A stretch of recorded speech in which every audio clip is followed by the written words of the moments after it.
Assalamualaikum warahmatullahi wabarakatuh dan salam sejahtera. Bertemu lagi dengan Cikgu Man dalam channel Cikgu Man. Okey, hari ini kita akan sambung dengan mata pelajaran sejarah tahun 4. Tapi seperti biasa, Cikgu mengucapkan ribuan terima kasih kepada semua yang telah subscribe dan memberi sokongan. Kepada anda yang belum subscribe channel Cikgu, Cikgu nak mohon kita sama untuk subscribe channel Cikgu sama-sama. Senang je, tekan butang subscribe di bawah. Boleh ke? Okey, terima kasih kepada yang dah subscribe. Okey, untuk hari ini kita akan teruskan dengan pembelajaran mata pelajaran sejarah tahun 4. Kita ingin masuk ke unit yang baru. Tapi sebelum itu, seperti biasa, kita akan menggunakan buku teks sebagai rujukan utama kita. Seperti yang selalu Cikgu cakap, buku teks kita telah lengkap sebagai panduan untuk kamu belajar di rumah ataupun di mana-mana. Jadi untuk Cikgu, buku teks adalah keutamaannya. Okey, untuk hari ini di unit 8 kita akan sambung dengan tajuk Tokoh Terbilang Kesultanan Melayu Melaka.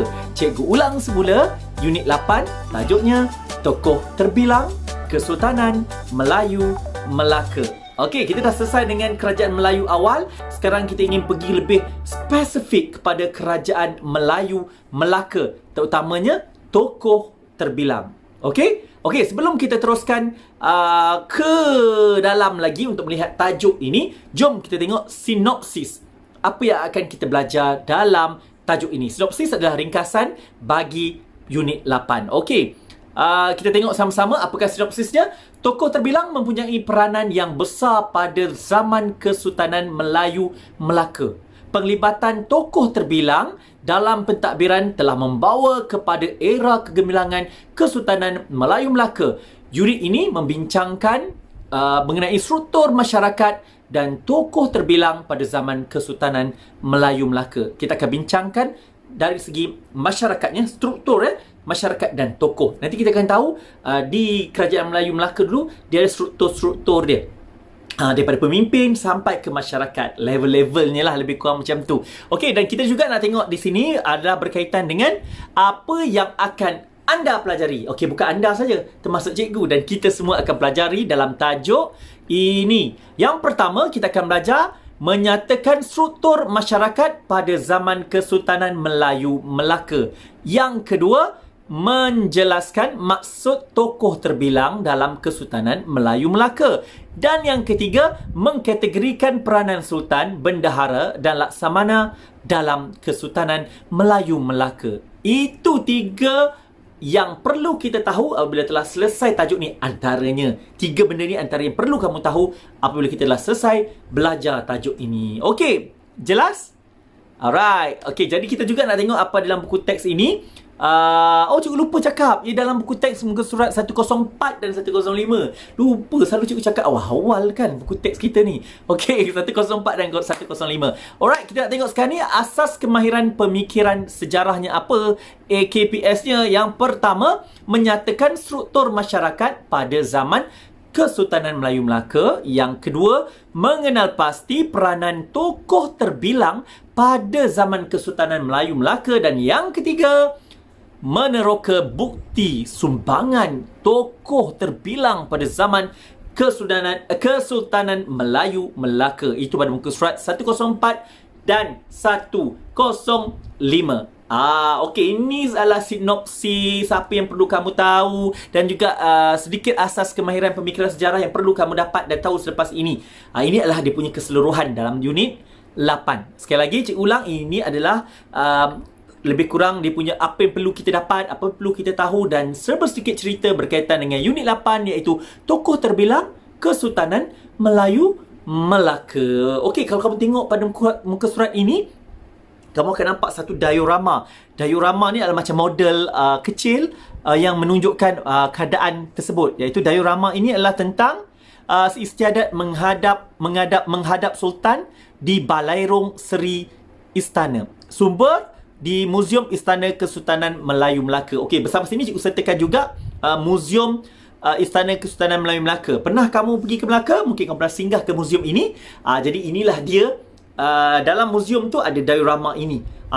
Orang patung-patung patung yang melambangkan keadaan di Balairung. Apa itu Balairung? Balairung adalah satu dewan tempat orang ramai, pemimpin atau siapa saja untuk berjumpa dengan Sultan pada masa itu. Balairung, tempat menghadap berjumpa Sultan. Jadi kamu tengok dalam gambar ni, kamu boleh lihat keadaan bagaimana ramai orang untuk berjumpa dengan Sultan. Sultan duduk di singgasana dan ada pemimpin di kiri dan kanan, dan di hadapannya adalah orang yang mungkin ingin mengadu, ingin menyampaikan sesuatu kepada Sultan.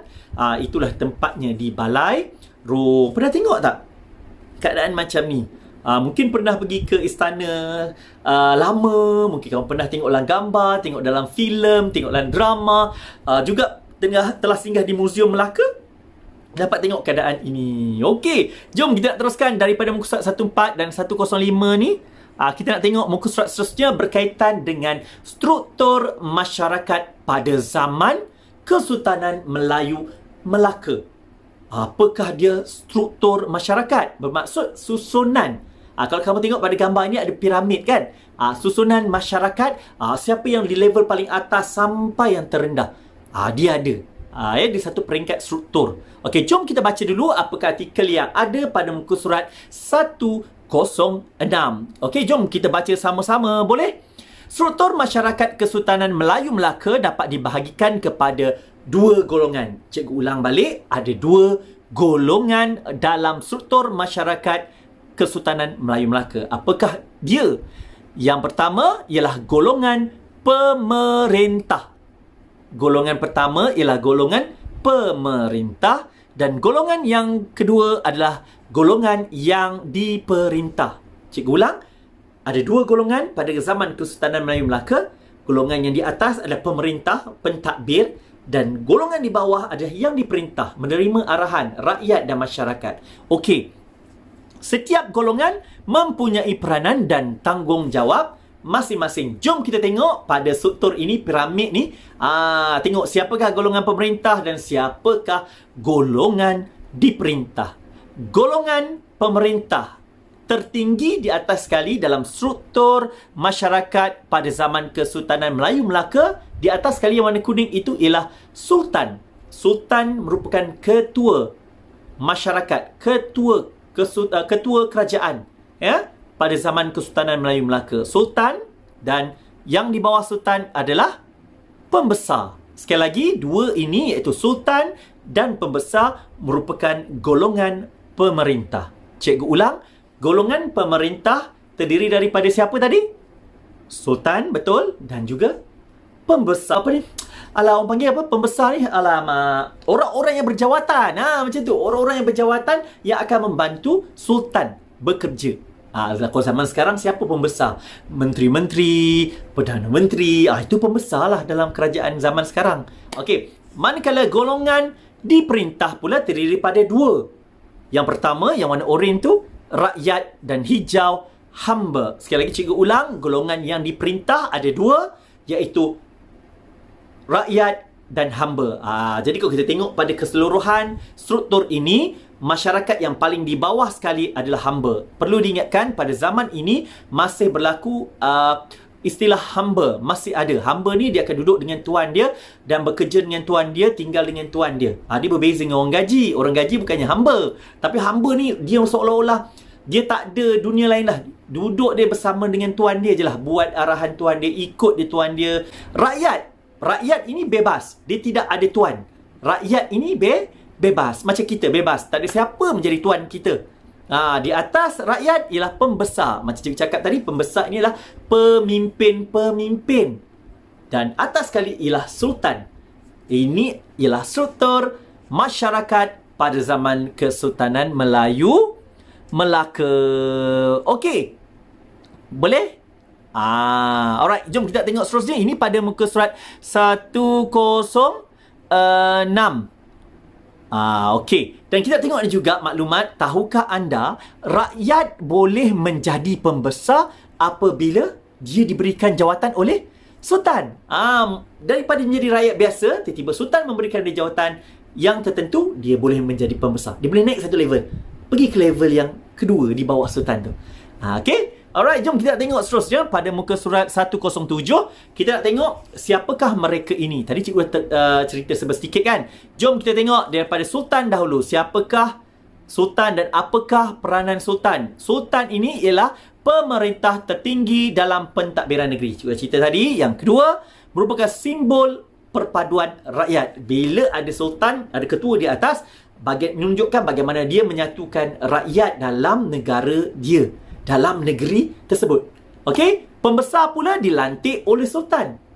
Pembesar dilantik oleh Sultan pada zaman ini. Membantu Sultan dalam pentadbiran negeri. Apakah jawatan-jawatan yang ada pada pembesar? Kita akan belajar nanti jawatan-jawatannya. Yang ketiga, bagaimana pula dengan rakyat? Rakyat merupakan penduduk Melaka, pengikut setia kepada Sultan dan pembesar. Rakyat ni ditaatlah pada arahan Sultan dan juga pembesar.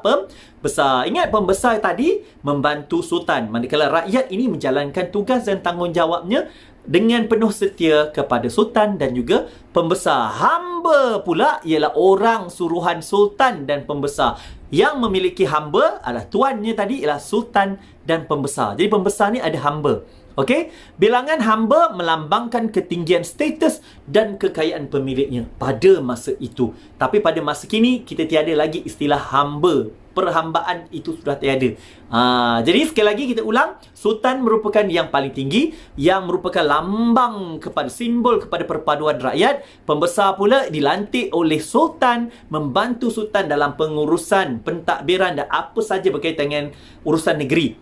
Tak kira lah sebagai tentera, polis, pelabuhan, perniagaan dan sebagainya dibantu oleh pembesar. Sebab Sultan tak boleh nak buat seorang-seorang. Ya? Jadi perlukan pembesar yang diberi tugasan-tugasan. Manakala rakyat, iaitu penduduk Melaka, mengikut arahan, bekerja. Okey, yang setia kepada Sultan dan pembesar. Manakala hamba ialah orang suruhan Sultan dan pembesar. Ingat, tuan dia tadi tu ialah Sultan atau pembesar. Bilangan hamba tadi, kalau lagi banyak hamba, mereka akan diiktiraf, pembesar itu akan diiktiraf sebagai hebat, kaya, lagi tinggi statusnya. Ini pada zaman Kesultanan Melayu Melaka dahulu. Dulu. Okey, jom kita tengok nota tambahan di bawah tu ada. Alright. Golongan pembesar dan golongan diperintah memberikan sumbangan yang bermakna kepada pentadbiran Kesultanan Melayu Melaka. Pemerintahan kerajaan pada zaman Kesultanan Melayu Melaka berjalan lancar sehingga Melaka menjadi sebuah empire yang kuat dan pusat perdagangan utama. Kerana kerjasama semua inilah menyebabkan Sultan mampu menjadikan kerajaan Melayu Melaka sebuah kerajaan Melayu yang dihormati, yang disegani, hingga menjadi sebuah kerajaan yang hebat, yang masyhur sampai ke sepelosok dunia. Orang dengar pasal, ada kerajaan Melayu Melaka, semua orang nak datang berdagang ke sini kerana kehebatan sultannya, pembesarnya, rakyatnya, dan juga hambanya yang bekerja kepada pembesar tadi yang mengikut arahan. Okey, itu saja untuk hari ini. Okey, itu saja untuk hari ini kerana kita akan belajar lagi berkaitan dengan struktur kerajaan ini pada minggu hadapan. Tapi untuk hari ini cukup, cikgu rasa sampai hari ini saja. Yang perlu kamu tahu, ingat ialah struktur kerajaan Melayu awal pula dah. Struktur masyarakat pada zaman Kesultanan Melayu Melaka ini perlu kamu hafal. Okey, contoh cikgu tanya, ada berapa golongan? 2, 3. Ada 2 golongan. Golongan yang pemerintah dan golongan yang diperintah. Siapakah golongan pemerintah? Sultan dan pembesar. Siapa pula golongan yang diperintah? Rakyat, betul, dan hamba. Dan ingat rakyat tadi boleh jadi pembesar tak? Boleh. Bagaimana mereka boleh jadi pembesar?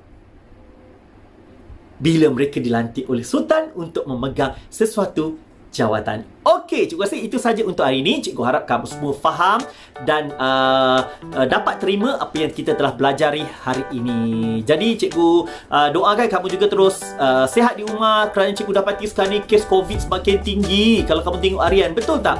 Risau ke tak? Cikgu tanya. Risau kan? Jadi duduklah di rumah agar kita semua selamat. Kita belajar je cara macam ni. Duduk di rumah, kita tengok apa yang perlu belajar, belajarlah daripada rumah. Tak payah nak bising-bising, cikgu saya nak pergi sekolah lah cikgu, boring lah duduk rumah. Kita tak tahu kalau kita pergi sekolah nanti agaknya macam mana lagi cabarannya. Tak apa, buat masa ni stay at home, pastikan kita selamat. Okey, itu saja Pak Cikgu. Terima kasih kerana belajar mata pelajaran sejarah tahun 4 bersama dengan Cikgu Man. Pastikan anda terus setia bersama Cikgu untuk sambungan struktur masyarakat pada zaman Kesultanan Melayu Melaka. Kerana selepas ini, kita nak tengok siapakah tokoh-tokoh terbilang tersebut, apa makna tokoh terbilang dan kenapa mereka terbilang. Boleh, kita tunggu minggu depan, kita akan tengok apa dia. Okey, terima kasih sekali lagi. Jangan lupa subscribe channel Cikgu. Bye. Assalamualaikum warahmatullahi wabarakatuh dan salam sejahtera.